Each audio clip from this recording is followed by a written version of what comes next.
everyone, my name is Rebecca Jackson and I work at Caretta Research. And at Caretta Research, one of the big things that we do is we track what's going on in the media tech and sports industry. So that goes with everything from tracking what vendors are doing, to what buyers are doing, to sports rights deployments and market sizing. And today we're going to talk a little bit about the European sports broadcasting landscape, and specifically what the different players need to be doing to kind of continue thriving. And I think we'll go back to some of the things that were mentioned in the earlier case studies today in terms of examples that have already succeeded and how these can be kind of further used as we continue. So before I dive right in, I'll start with kind of an overview of what we're going to talk about today. So firstly, we're going to talk about traditional television being under threat and how, because of that, broadcasters have less to spend on sports. Secondly, we're going to talk about how more players are investing in video tech and rights to address the market shifts. And finally, we're going to talk about how broadcasters, rights owners, and vendors need to diversify their content and also their technology approach in order to survive in the current landscape. So let's start by talking about how traditional television is under threat, which is something that we've already kind of discussed today, but we'll just look at some data that really proves what's going on right now. So everyone's come back from a coffee. Let's start with a bit of engagement. So how many of you watched the Olympics? Raise of hands. Great. How many of you watched the Olympics on a streaming platform as opposed to on broadcast? Fantastic. So I only watch the Olympics on streaming platforms, and that's a trend that we've seen happening significantly more and more over the past 6 Olympics, with a huge amount of growth between Rio and Tokyo 2020, 2021, 74% growth on digital unique viewers. Now, if we look at the stats that we've found from kind of Warner Bros. Discovery, specifically within Europe, and specifically on Warner Bros. Plus and Max, what we saw is that within 2 days, the unique digital viewers surpassed that of all of the unique digital viewers for Tokyo 2020. Now that's an extreme amount, and it only shows that we're leaning more towards that shift of digital viewing and streaming and the kind of viewers being able to pick what they want to watch, when they want to watch it, as kind of they decide to. And that freedom is what's really pushing people towards streaming, which is what Warner Brothers discussed this morning as well during the panel. So what does this actually mean? This is impacting broadcaster margins, and we just took ITV and RTL as examples of that. And what we saw is that in the past decade, their margins have almost halved. So ITV Group has decreased 54% in terms of their margins, while RTL has dropped 35%. Now, the interesting question with this is whether this is kind of a temporary lag as they try and find their footing in the new world, balancing streaming, different services they can offer, or if this is a permanent downgrade to the broadcasting model. And that's something that we're going to have to kind of keep tracking over time. But our belief is that if they diversify content, there is opportunities, but there definitely needs to be diversification of approach and kind of direction of content. So all of these different kind of viewing trends and also broadcaster margins are significantly threatening the European sports rights ecosystem. And this, more than anything, is because there's not a lot of huge rights buyers within Europe. So there's not a lot of broadcasters that are significantly large if you compare it to North America or Asia in terms of rights buyer revenues. So within Europe, there's actually only 5 European rights buyers with revenues over 30 billion, and only 1 with over 50 billion. So this is important because if one of those players was to kind of be pushed out of the market or not be buying rights anymore, the competition around sports rights would change drastically in terms of the people who are gunning for tier 1 rights, and in kind of leading on from that, the people who are then gunning for the smaller rights, because if there's not a lot of competition for the big ones, the smaller ones might be kind of even more left behind. And that's what's really pushing smaller rights owners and the leagues and clubs themselves to develop that direct-to-fan approach, which I'll talk about a little bit more. Now, what do all of these changes actually mean? Well, more players are investing in video tech and rights in order to address these market shifts, because technology investment should, we hope, always follow what's actually going on within the market. And right now what we're seeing is investment in video tech is kind of the main reflection of that. So we'll start by looking at sports rights buyers. So this is kind of the broadcasters, different pay TV channels, that side of the world.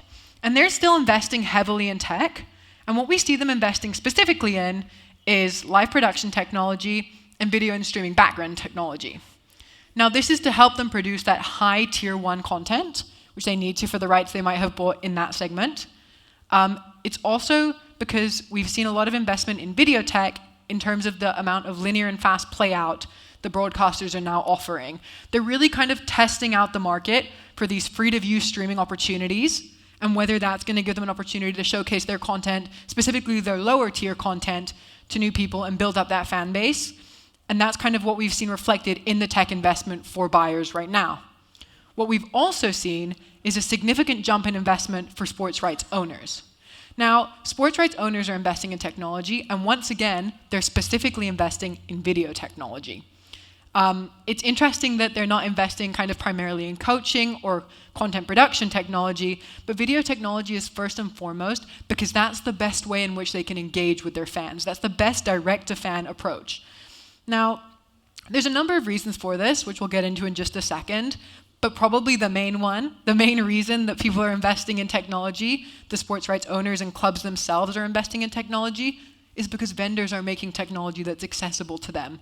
There's vendors that are specifically targeting that demographic with kind of tech that might be less technologically complex, so that people who have less in-house resources are able to use that to kind of up what they're doing within the market and that direct-to-fan approach. The second reason they're investing in that tech, other than it being there, and arguably the reason that it's there, it's kind of a cycle, is because video technology is the best way to engage with your fans. So whether that's having kind of supplementary content, if you are selling your rights to big rights organizations or big broadcasters, or whether you're actually going with the live coverage for all of the events, it's the best way to make sure that you're building that fan base and also gathering data on that fan base personally. Because a broadcaster can showcase kind of your content on a wider scale, but when it's going through broadcast television or paid television, you're not gathering all of that data on the viewers, and you're not able to build up that fan base by tracking kind of their watching habits, their ticketing habits, their merchandise habits, and it's not giving you that opportunity to cross-sell, which is really what leagues need to be doing in order to make sure they're also staying afloat.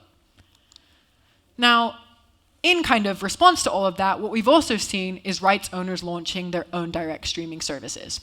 So over half of the top rights owners in Europe are now adopting their own direct-to-fan approach, and over 55% of them have their own streaming services.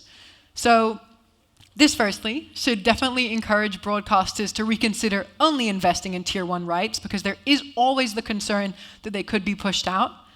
But it also should encourage them in kind of making sure that the content they're offering is diverse, because there's other organizations, kind of the rights holders themselves, that are offering diverse content that people can consume, whether that be the live matches, reserve team matches, interviews with players, whatever it might be to get that fan engagement. And then there's a fourth player that we haven't talked about yet. So we've talked about broadcasters, the buyers, we've talked about rights owners, and we've talked about vendors, but we haven't talked about big tech companies like YouTube, Apple, Netflix, Amazon. And they're also really entering the rights game with a fire behind them. So what we see is that between 2022 and 2023, Apple began investing in sports rights, while YouTube, who was already kind of playing in the sports rights game, upped their investment and the number of deals they had 6 times. So this means that all of a sudden, broadcasters have a whole new pressure that they're facing in terms of competition, because the big kind of technology companies are buying global rights, because the audience they're serving isn't necessarily local leagues or smaller regional organizations. They're trying to find kind of the Premiership games or the NFL or whatever those big leagues are that they can make sure they're getting viewership for. And that's something that's going to significantly put pressure on people. And also, it's a pivot that we've seen generally in YouTube and Apple's kind of buying trends. In our data set, we see that 85% of the deals that we have tracked between Apple and YouTube are to do with sports now. And that kind of huge jump is evidence enough of their shift they're taking and the investment they're making into sports going forward, kind of telling us that that pressure is not going to disappear from broadcasters. So what should everyone do? Because it's great to talk about the problems and all of the pressures that are going on, but what we actually need to talk about is what people should do next. So broadcasters, sports rights owners, and vendors need to diversify their content and their technology approach in order to survive. So let's start by talking about broadcasters. Broadcasters need to embrace new economic realities. So if we look at this graph here, what we can see is that direct income from kind of carriage and content, public funded content, has dropped by 1.5%, while linear advertising has also dropped, while subscriptions and non-linear advertising and FAST have shot up in terms of investment. Now, there's a couple organizations that have kind of exemplified the importance of having multiple channels of go-to-market for your content where that's been successful. So I can give two kind of main examples there. The first one would be ITV and ITVX. I only watch Love Island on ITVX, I can confirm. And it's a great way to consume the content as you want to, and it gives that freedom to viewers who are not used to the linear television experience, or even people who have previously really followed that linear television experience want to find that flexibility that's now available to them. The other option is BBC iPlayer, which has once again kind of allowed content to be accessed through numerous different ways. And BBC iPlayer, I'll give you another personal tidbit, is in fact the reason I bought a TV license, because I wanted to watch Doctor Who and I couldn't find it anywhere else. And that was my shift to kind of consuming traditional television, let's say, but still through a streaming platform so I could watch it on demand as I wanted to. Now, that's an example of kind of having content accessible in a specific way so that people want to get it and don't necessarily need to follow that linear kind of broadcasting approach, but have diversified their revenue streams to allow people to kind of consume the content however they want to.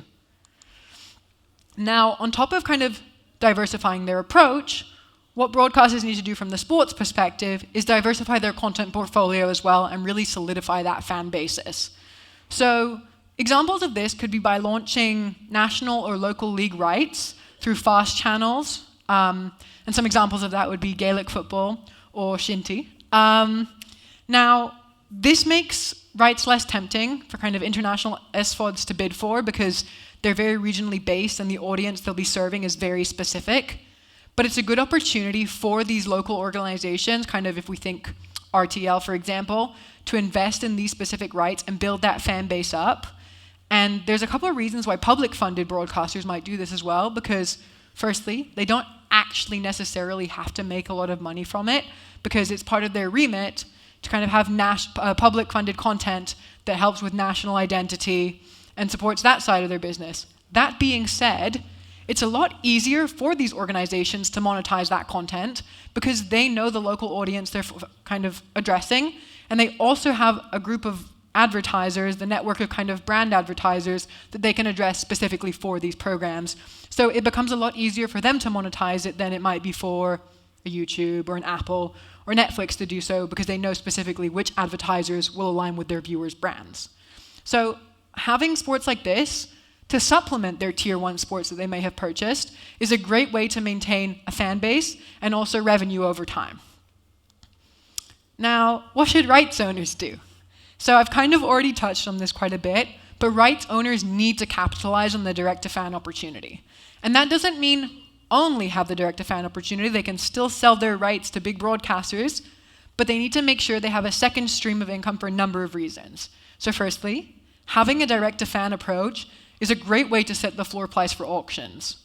Secondly, it fits into a broader strategy for those who do eventually want to do everything in their own house and operate kind of a direct-to-fan platform totally. Thirdly, direct-to-fan allows tier 1s to show that complementary content to live rights, boosting engagement. And this is what I was mentioning before in terms of you can still have your tier 1 content broadcasted, but that's not giving you the names of your fan base. That's not giving you the opportunity to engage with people at that level that you can if you have people kind of logging into your live streams, kind of buying tickets for digital season events or anything like that. It's a great way to kind of understand who your fan base is, build that data source, and then target them with additional options in terms of merchandising or different levels.